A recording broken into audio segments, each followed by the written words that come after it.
Hey everybody, it's Brad here at Wild Boys Brewery. Hope everybody's having a good week. Didn't eat too much turkey and ham for Thanksgiving. Had a good time over the holiday week. Had a lot of good food, had some family and friends over. It was good times. Today, what I got going on is I got some Brewday footage. Hey everybody, it's Brad here at Wild Boys Brewery. Hope everybody's having a good one. Today I'm brewing my Amber Ale, and I'll show you what I got on that. There's the starter, to the 2-liter starter. It's I had said before it's 1056, and it's actually 1272 American Ale too. And then here's our grains. Got 5 pounds of Canadian 2-row, 4 1/4 pounds of Maris Otter. Then there's some Victory malt, some Crystal 40, Crystal 120, and some pound of Munich malt. And then there's the bag of hops. And the hop schedule is 1 ounce of Simcoe leaf, first wort hop with that, 1/2 ounce of German Magnum at 60, 1/2 ounce of German Magnum at 30, 1 ounce of First Gold at 10. Everything else is pellet besides the Simcoe. 1/2 ounce of Amarillo, Whirlpool for 20 minutes. 1/2 ounce of Calypso, Whirlpool for 20 minutes.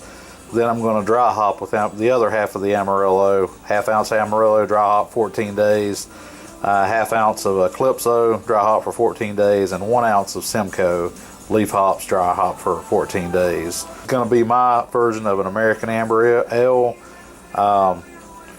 It's kind of similar to the West Coast Blaster recipe that's the next one after the American Amber Ale that's in the book there. So I guess this one's probably going to be closer to the West Coast Blaster. Actually, probably it's got more IBUs than that one does. So I think what I'm going to call this one is the East Coast Blaster, and it'll be a wildflower honey beer with a shitload of hops, nice tasty American Amber Ale. That should turn out good, and I'll come back when I got something else to show you. Right now I'm mashing in. I was going to do 75 minutes instead of 60. See if we can't get a little more conversion, get a little bit more out of it. Did that last time, and it greatly, my numbers were better. I don't know if that had anything to do with it or not, so I'm just going to do a 75-minute mash on this one, and we got 49 minutes left. So I will be back when I got something else to show you. Oh, and I mashed in at 154. After I got done stirring everything up, I was bouncing somewhere between 152.5 and 154, depending on where you stuck the thermometer and the mash tun. So 153 average out. That's numbers fine. That's right close to where I need to be. So that's the specs on this beer, and I'll come back when I get ready to do the mash out and sparge and do first wort hop and then start my boil, and then we'll be back then. Cheers. Alright, here's the very first wort running out. Got a nice beautiful copper dark brownish reddish color.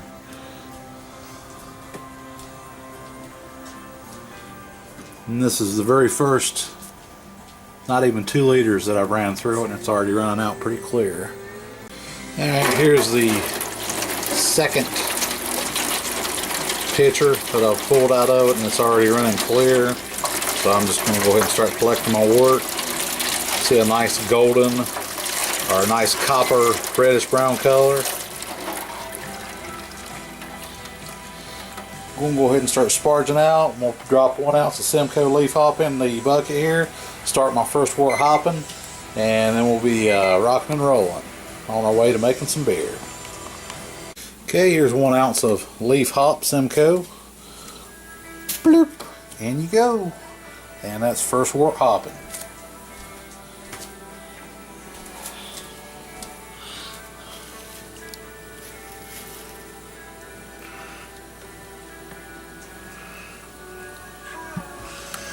And these Simcoe hops are some that I got from JCPU Nut, and they're leaf hops, and they smell freaking awesome.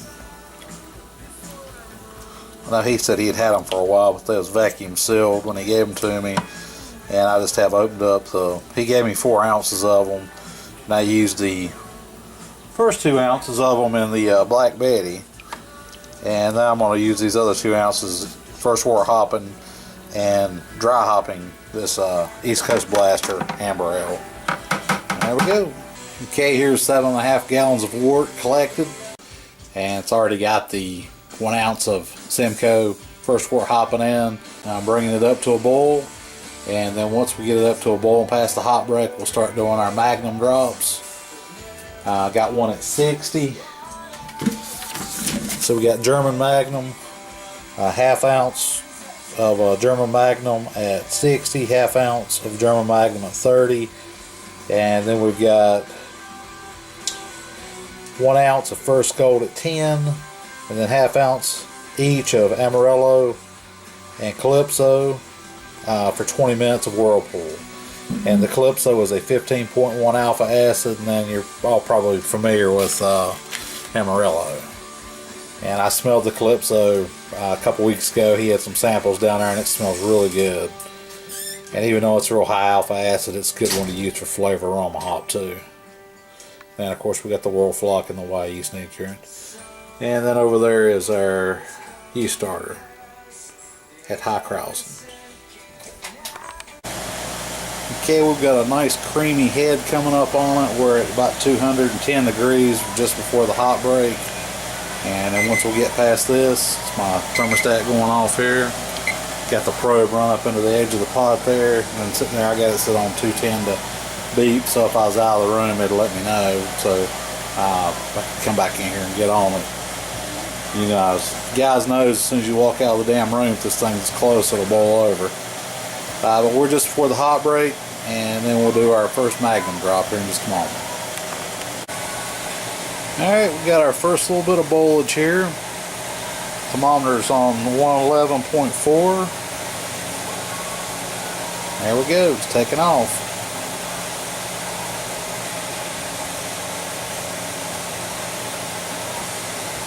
Alright, it's coming up to a roll.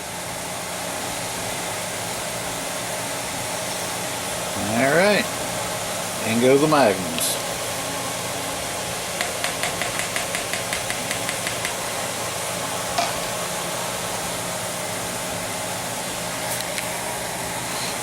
Give them a stir.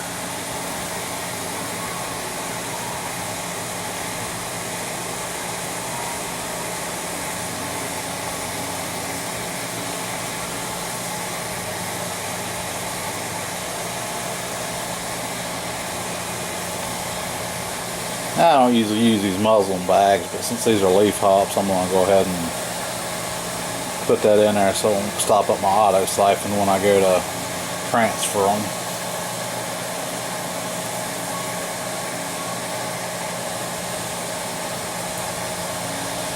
Alright, got them stirred in, and we'll set the timer for 30 minutes because that will be the next drop at 30 minutes, and we're off. And here's the second Magnum drop, another ½ ounce at 30. Some bubblage.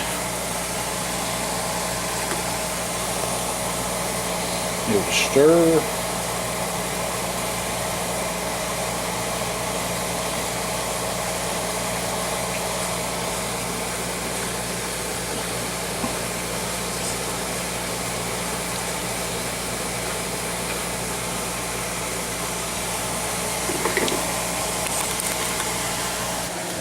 Okay, I got a teaspoon of the Y yeast nutrient.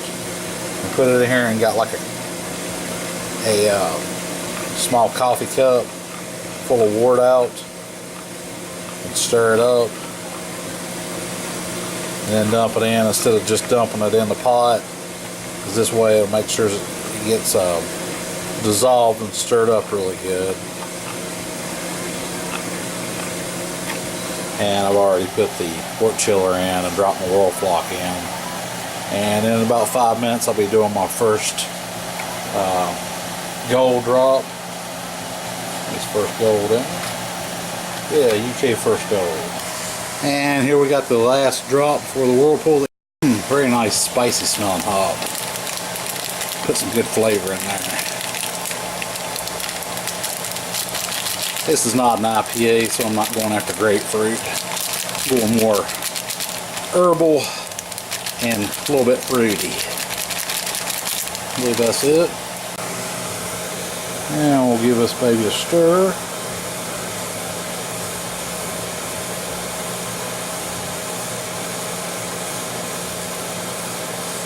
Pull all the hot particles off the side there. Get them distributed.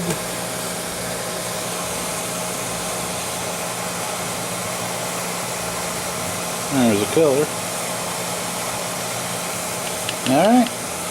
And then this will be last 10 minutes of the boil. Then we'll do whirlpooling. And then we'll be chilling this baby down. Once it's cool, I'll add a pound of wildflower honey to it, which I have right over here. And this is from our local farmer's market. It's $7.49. It is local wildflower. Pure natural honey. The Berry Patch Bee Farm. Actually, it's a little over a pound. It's 22 ounces, so it's about a pound and a half. Alright, we're getting ready to drop the half ounce of Amarillo. Nice citrusy, peppery smelling hop.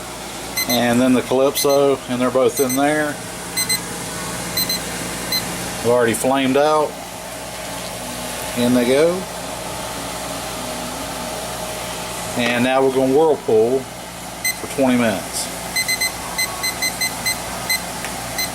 And the heat is off. As long as you stay above 180, you're good. Let's give this thing a stir every little bit. And as long as you're above 180, you're still going to be extracting some flavor, a little bit of bitterness, flavor and aroma for sure. I've done this several times in other beers and it turns out really good. It imparts a shitload of hot flavor without imparting very much bitterness. And then the first wort hopping that I did imparts a really nice smooth bittering to it.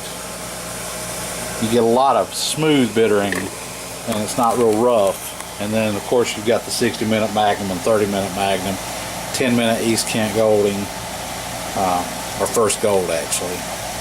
And so we're counting down. We have got about 19 minutes left and we will turn the wort chiller on, cool this baby down to about 70 degrees. Then I'm going to add the honey, do a gravity reading on it, and then we'll be back then. Okay, since my jar was a little bit over a pound, I just went ahead and poured it out into a bowl. And you can see I got a pound. And this is some wonderful tasting honey. I had crystallized in the bottom a little bit, which is normal for unpasteurized honey. It's actually something that you kind of want to see if you've had your honey for a while. All you gotta do is put it in some hot water and it'll liquefy again.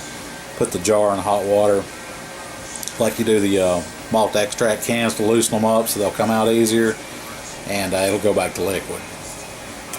This is wonderful tasting honey. It's wildflower, and this is what I like using the best in the beer because it has talked to a mead maker about it, and he said the wildflower had the most well-rounded flavor profile of all of them. It worked best in alcoholic drinks.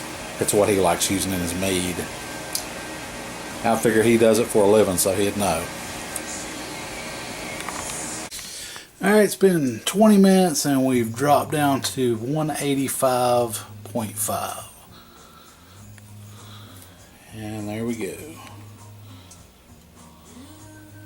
It's already started clearing up and it ain't even cooled off. And I'll pull that hot bag out, turn the wort chiller on, and then we will, once we get it cooled down, then we'll start transferring it over into the fermenter.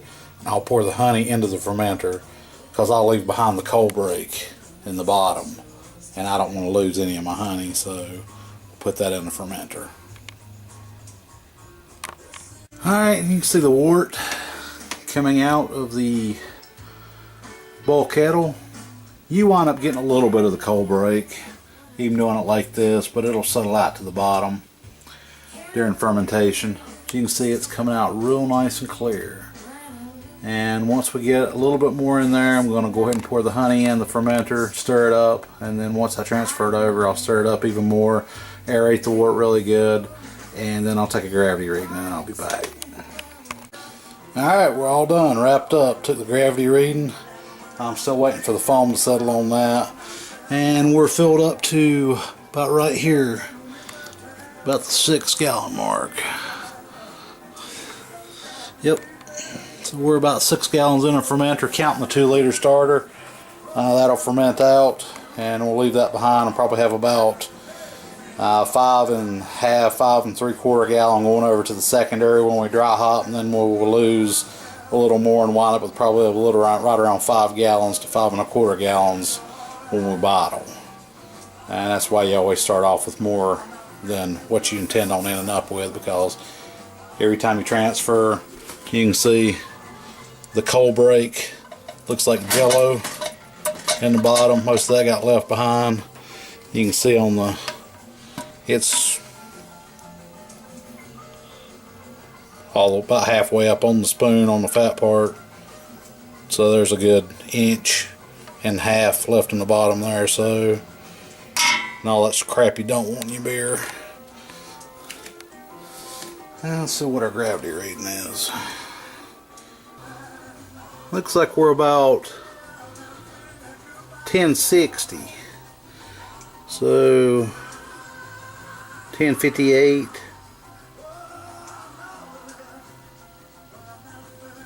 Looks like we're on about 1058.